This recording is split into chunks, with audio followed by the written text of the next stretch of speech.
here up top. Okay, you got the Jackie Youngs, the Kelsey Mitchells. That's the Louis Vuitton store. We're replacing Kelsey. We're not replacing it with another Louis V item. Okay, we're not going quite to the bottom. If the Indiana front office pulls this trigger, the curtains fall. Their championship aspirations will vanish instantly. A lethal financial delusion currently paralyzes the league's following. Casual observers watch this roster and beg for sentimental stability. They scream for management to recklessly hand Kelsey Mitchell a ruinous $1,400,000 payout. They stare at her inflated 20 points per night and foolishly deem her statistically untouchable. In their minds, letting her test the market is the equivalent of organizational harakiri. But you are certainly no bystander swallowed by manufactured media hype. You are a cold-blooded, high-stakes strategist operating at the highest level. You grasp the chilling, merciless logic of salary cap space and boardroom leverage. You realize that in this hyper-competitive era, paying a premium for waste is a death sentence. One never sinks 20% of the budget into a ball-stopping, rhythm-killing isolation specialist. Returning once more to WNBA Pro, we are stripping away the glossy public relations filters to expose the raw data. Seal the exits now. Silence every distraction and focus with surgical precision. We are executing the ultimate off-season heist. Today, we mathematically dismantle the myth of Mitchell's necessity for Indiana's future. We are in motion.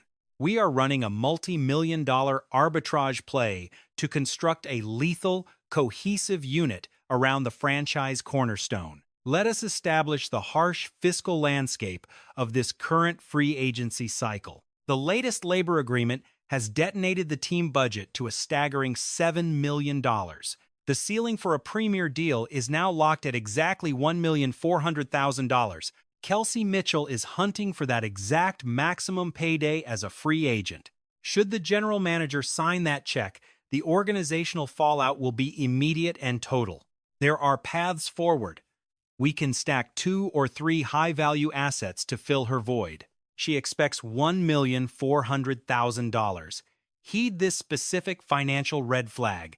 Allow that grim fiscal truth to ground your entire strategic analysis right now. By paying her, you guarantee the total collapse of your wing defensive rotation. You will lack the liquid capital to keep elite, selfless glue players like Lexi Hull. You effectively bankrupt the fund for a gritty, emotional leader like Sophie Cunningham. You are opting for a brittle, top-heavy squad that will shatter during a grueling 52-game stretch. To forge a lasting dynasty, one must divorce all feelings from the ledger. You do not swap 20 points per game for a single, bank-breaking individual. You replicate that scoring through a streamlined, highly diversified collection of efficient workers. This is the art of weaponizing aggregate productivity. The average fan hasn't the slightest clue how to navigate the free agency market. The stars at the top, the Jackie Youngs and Kelsey Mitchells, represent the luxury boutiques. We are not replacing Mitchell with another designer label item. Yet, we are not rummaging through the bargain bin either. Consider the genius of this retail metaphor. Losing a max-tier asset doesn't mandate buying another one. You don't just wander into the high-end shop and blow $1,400,000 on Jackie Young. You don't hand out max contracts to fading stars just to satisfy the internet's whims. Conversely, you do not hunt for scraps among unplayable, minimum-wage rookies.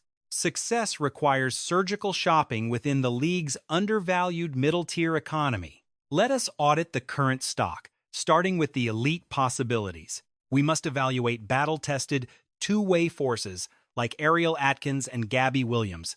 Atkins is a lethal long-range threat and a proven championship-caliber starter. Williams stands as a chaotic, flexible defensive terror, seasoned by years of high-stakes global competition. Such premier talents serve as vital organizational building blocks, instantly hardening the interior resistance of any squad. Star performers will never accept basement-level paychecks, merely to suit up for the Indianapolis squad. These athletes intend to hunt for significant upper-tier contracts while navigating the cutthroat open market. The accountants estimate a total of $750,000 to land a single marquee name. Focusing recruitment on this luxury bracket yields immense quality but drastically reduces the total roster size.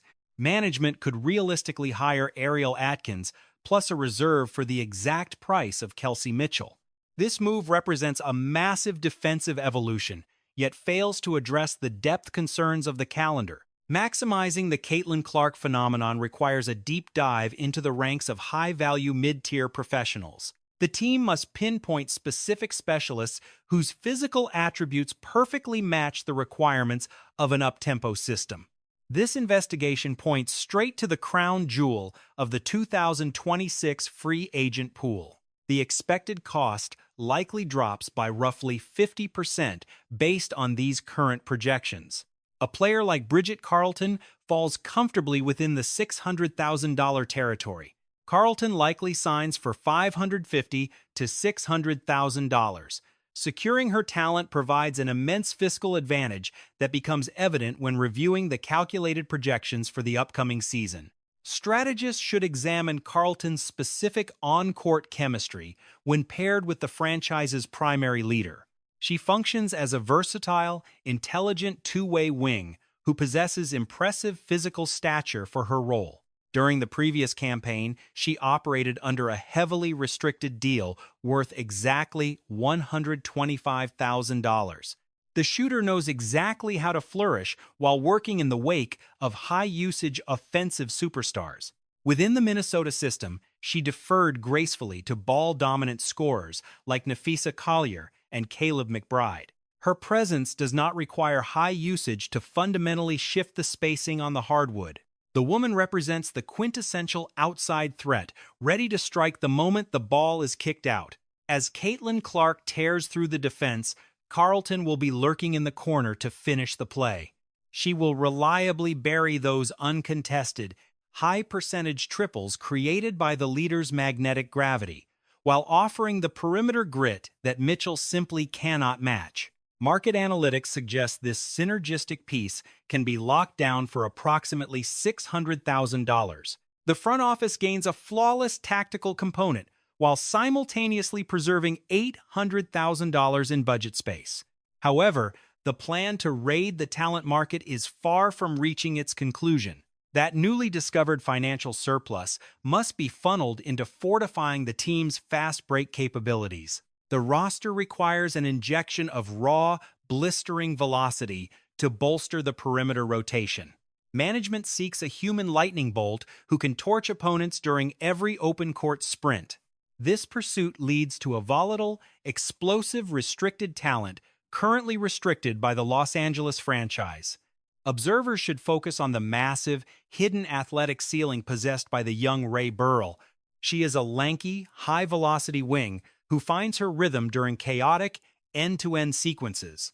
Her past performance metrics appear scattered and inconsistent, which serves the strategy well by keeping her price suppressed. Her perceived value across the league remains artificially lower than her actual physical potential. She was stuck in a disorganized Los Angeles Sparks system that lacked an elite floor general. If Indiana moves forward with a bold, calculated contract offer, Los Angeles might decline to match. Combining Burrell's raw track speed with the most gifted transition passer ever seen will cause her production to surge. She is not tasked with shot creation. She simply must sprint and secure those full-court aerial strikes. The front office can secure this high-ceiling athlete for a tiny fraction of the remaining salary cap.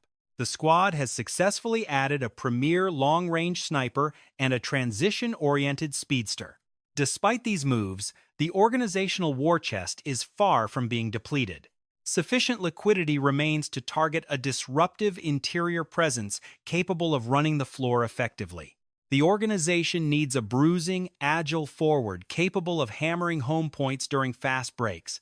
A prime candidate for this role is the explosive young prospect known as Letitia Amahire, or, if the management demands an immediate, the front office prioritizes a relentless pursuit of Temi Fagbenlay, aiming to bring her seasoned skills back to the Indianapolis rotation.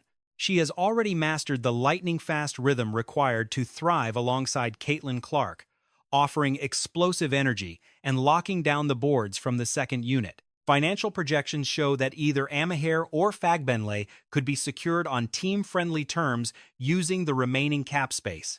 This pivot reveals the sheer brilliance hidden within a high-stakes executive masterstroke.